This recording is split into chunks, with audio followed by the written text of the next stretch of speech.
When we decided to accept the challenge and travel cross-country, coast to coast, living out of our Jeep with our dog, we had no idea what we were in store for. This trip is changing our lives. In this episode, our cross-country adventure takes us into the great state of Oklahoma, a state that we are very familiar with. Please join us on this epic adventure of a lifetime. This is our story. This is the Transamerica Trail series.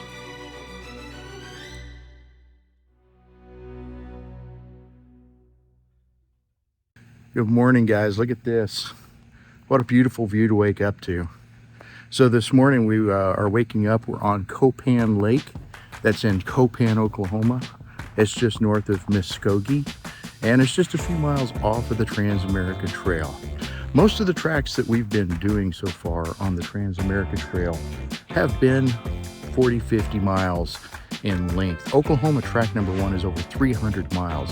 By the way, there's only 2 tracks in Oklahoma. Both of them are over 300 miles long. I don't know what's going on there. About the same distance travel east to west is the state of Tennessee, and it had 21 tracks. I don't know, go figure. Oklahoma has 2. But while the tracks in Tennessee were like 40 miles, these are over 300 each.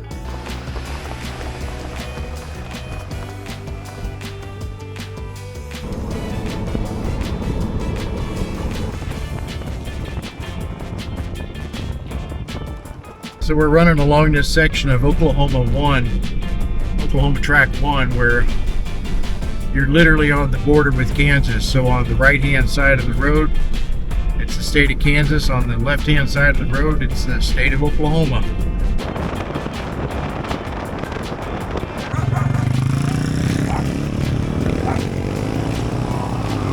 So there's our new friends on the Transamerica Trail. There's 4 guys that are riding the trail on their adventure bikes. They stayed at the same campground as us last night.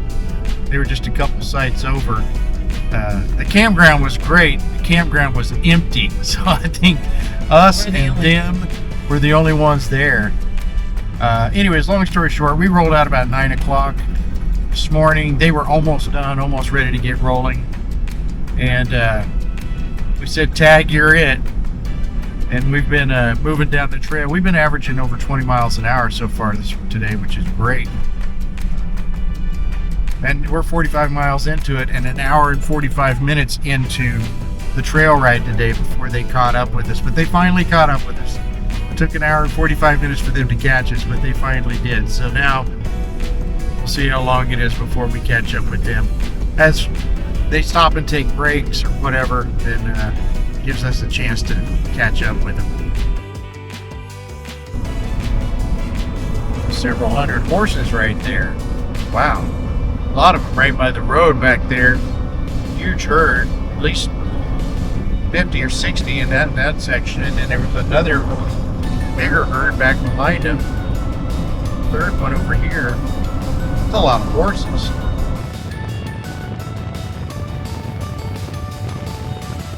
Well, it took us less than 45 minutes to catch up with the guys on the adventure bikes. Just rolling behind them, giving them some space.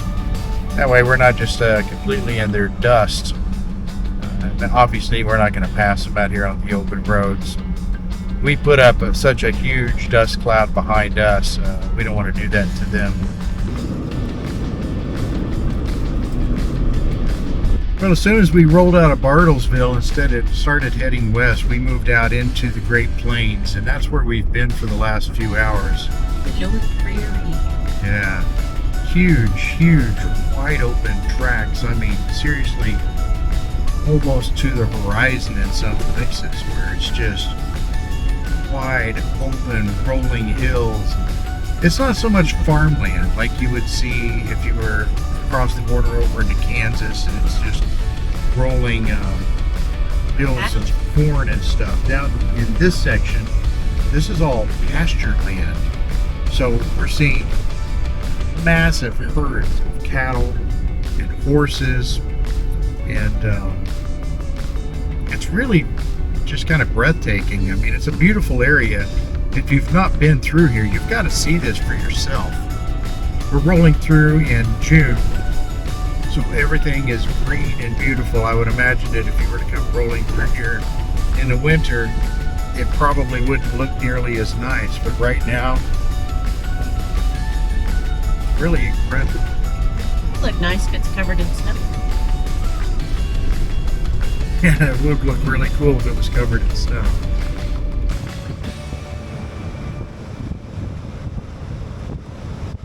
Well, we caught up with the guys on the bikes about 80 miles into today's ride. We had it's a little concrete ridge, but it's constantly got water trickling over it, and really slippery. One of the guys on the bikes took a hard fall, hit his elbow pretty bad, and so we've spent the last 15 minutes with them. Doing okay? Yeah. Did you lay it down? All right. Tiffany got to break out her first aid kit, play doctor, and get him all bandaged up and ready to go. And so anyways, now we're back on the trail. Hopefully those guys will have a good afternoon. They've done pretty good this morning, but that little spot right there was really slippery. So we were kind of telling them about, the roads and stuff, what to expect through the rest of Oklahoma, especially when we start getting more west and start getting into the farm roads with the dirt and the mud and the clay and the sand. And so hopefully that's helpful to them. We've also moved into that section where we're starting to get, that was our turn, wasn't it? Where we're starting to get closer towards the middle of the state. And so we're starting to see the windmill farms popping up. And that's something that really was not a thing when we lived here. Of course, we moved from Oklahoma to Florida more than 20 years ago. So a lot of things have changed.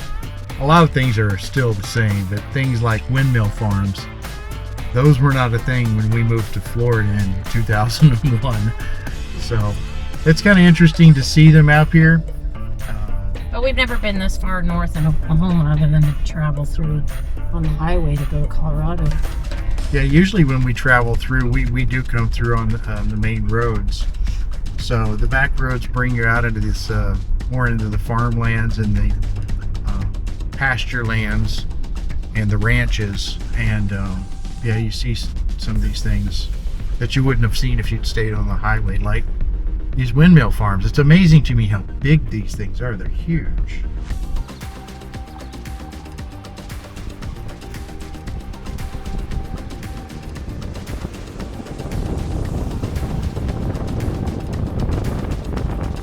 All right, well, we're still on Oklahoma Track 1. We've crossed I-35, which means we're into the last 75 miles of Oklahoma Track 1. Remember, Oklahoma Track 1's over 300 miles long, so this has been a long track.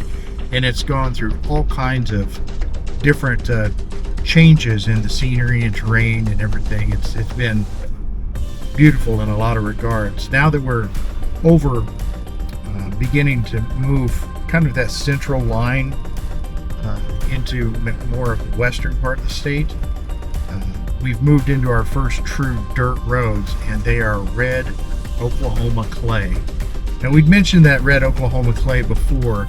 It's a signature here in the state of Oklahoma, and you'll see it everywhere, especially in the red ponds and the red lakes.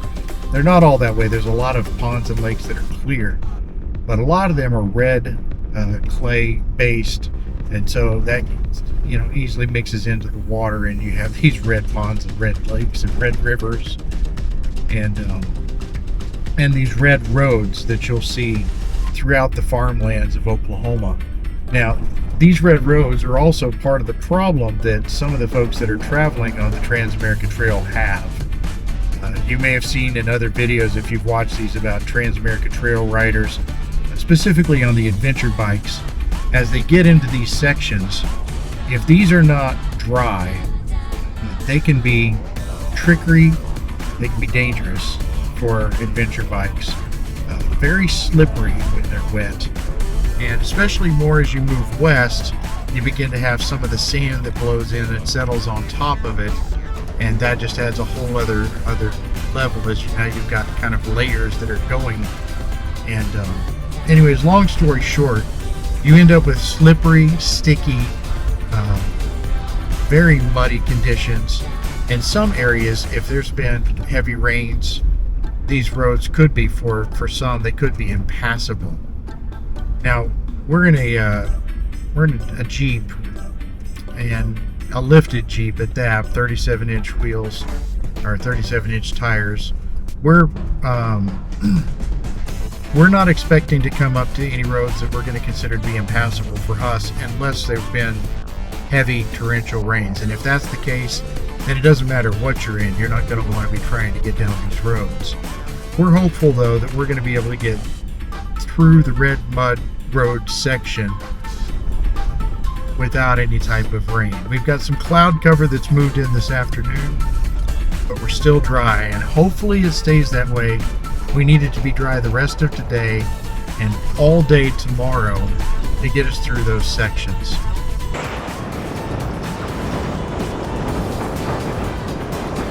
We stopped and got lunch in Newkirk a while ago, and once you come out of Newkirk, which, by the way, Newkirk is northern part of the state, north of Stillwater, if you're familiar with Oklahoma. We came out of Newkirk and headed west, and since then it's been almost a complete straight shot. So, Ooh. nice. We had a one day last week where it was just, oh my God, look at all the dust. We had one day last week where it was just non-stop turn. Today, this afternoon, I don't think we've made a turn in the last 45 minutes. We've just been straight down the farm roads, and we've got into that part of Oklahoma where you're literally driving through the crop fields, just straight through, You get to an intersection, go straight through. I feel like a storm chaser. Glad I'm not chasing one, but that's what I feel like right now. Dirt roads, straight ahead for as far as the eye can see. All right, well, don't be too shocked, but we've made 5 turns in the last 5 minutes. Just saying. We made this last turn and a jackrabbit popped up. I hadn't seen a jackrabbit in a long time. Lots of cottontails, but not jackrabbit. We've seen a lot of animals around here today that we've not seen in a while, including scissortails. If you're not familiar with the scissortail flycatcher, it's a state bird in Oklahoma. And obviously you don't see those in Florida, so seeing those around here, we're seeing those, and we're seeing the meadowlarks and the birds that we were used to seeing when we lived in Oklahoma. And we're seeing a lot of oil derricks. Some are pumping and some are not. And so that's been kind of cool to see as well. We saw a rat run across the road. A rat. And we had a deer that was running alongside us in the field. Oh, there's another jackrabbit. See, Let's see if we can get him here. There he goes. Right there. Another one coming. Here he is. See him in the road?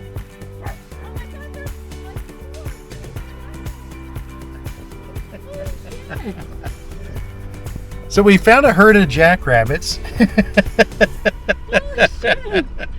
I think we saw like 4 or 5 of them. There's 2 of them going across the field. See them? Oh, yeah. Those are the 2 that just came from Yeah. here. Look at them hauling ass. They're like, oh, I gotta get out of here, man. Look at him go. That's funny. Well, hopefully you'll be actually able to see those.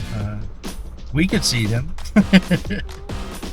So after our 5 turns in 5 minutes, we're coming down to the town of Alva. And 5 jackrabbits.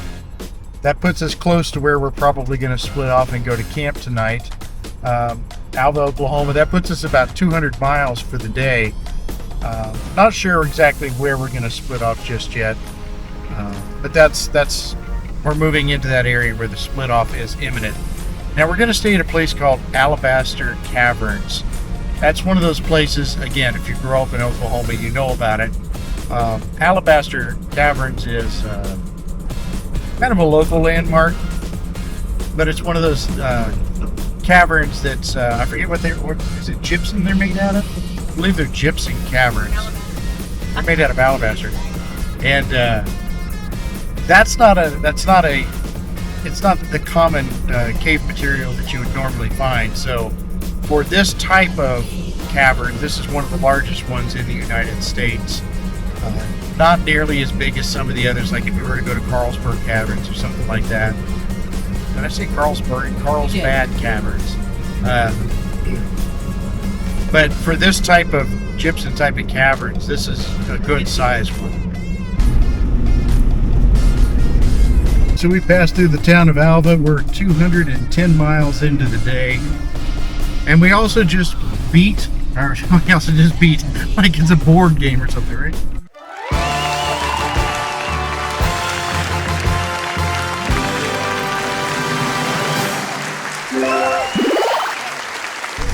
We also just finished track 1. We beat Oklahoma track 1. We ended it with the sweet aroma of Cattle process. 1,000 cow craps, let me tell you. This is really just blowing my mind at how much of a change in scenery we've had just here in the last 20 minutes. I mean, we've climbed more than 800 feet. We went from about 1,200 feet and now up over 2,000 feet.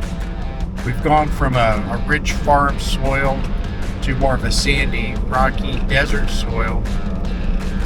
And it really does look more like a high plains desert now than it really did the farmland that we were in just half an hour ago. It's crazy how quickly the scenery has changed.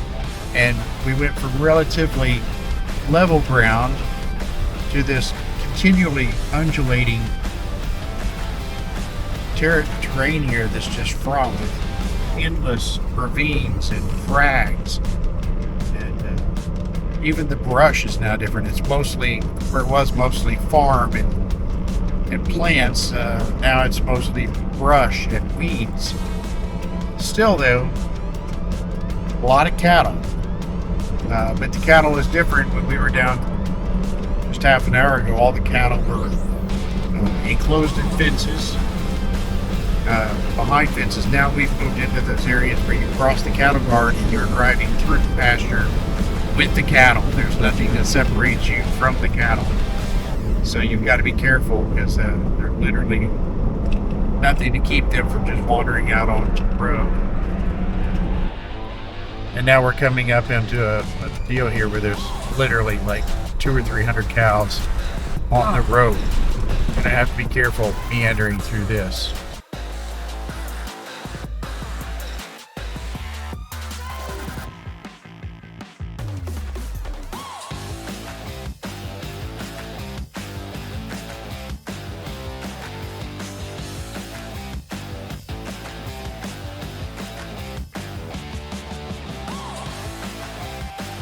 We're going to go ahead and split off the Transamerica Trail here and head down to our campground at Alabaster State Caverns.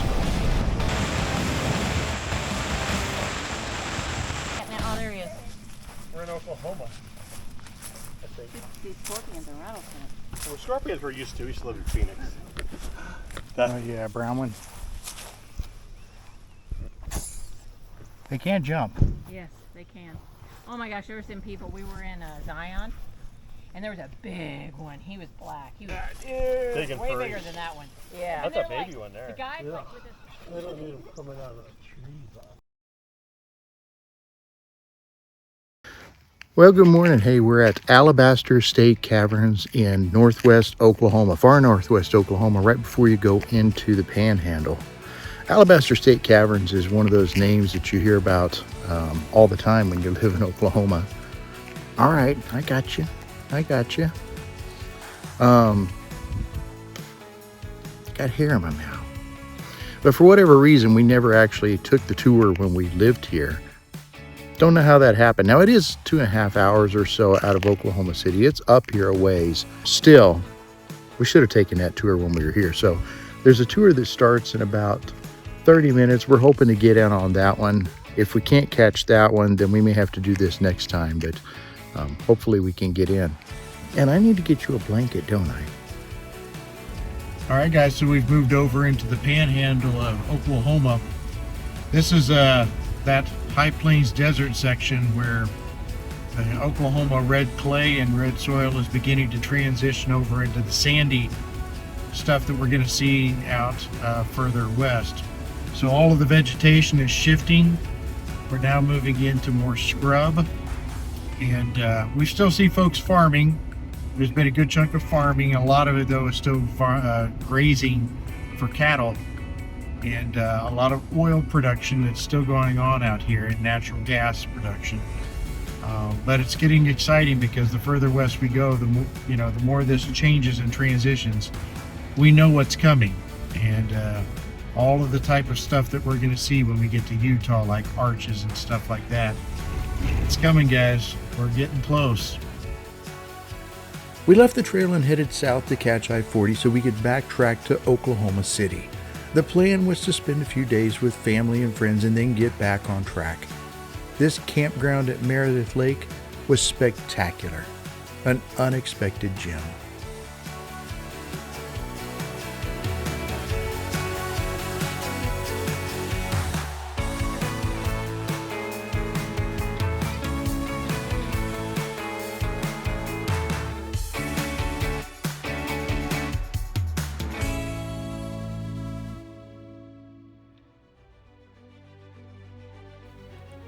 In episode 14, we reconnect with our longtime friend Gwen Faulconer-Lippert as guest on her weekly radio show to talk about our journey on the Transamerica Trail. You do not want to miss this episode.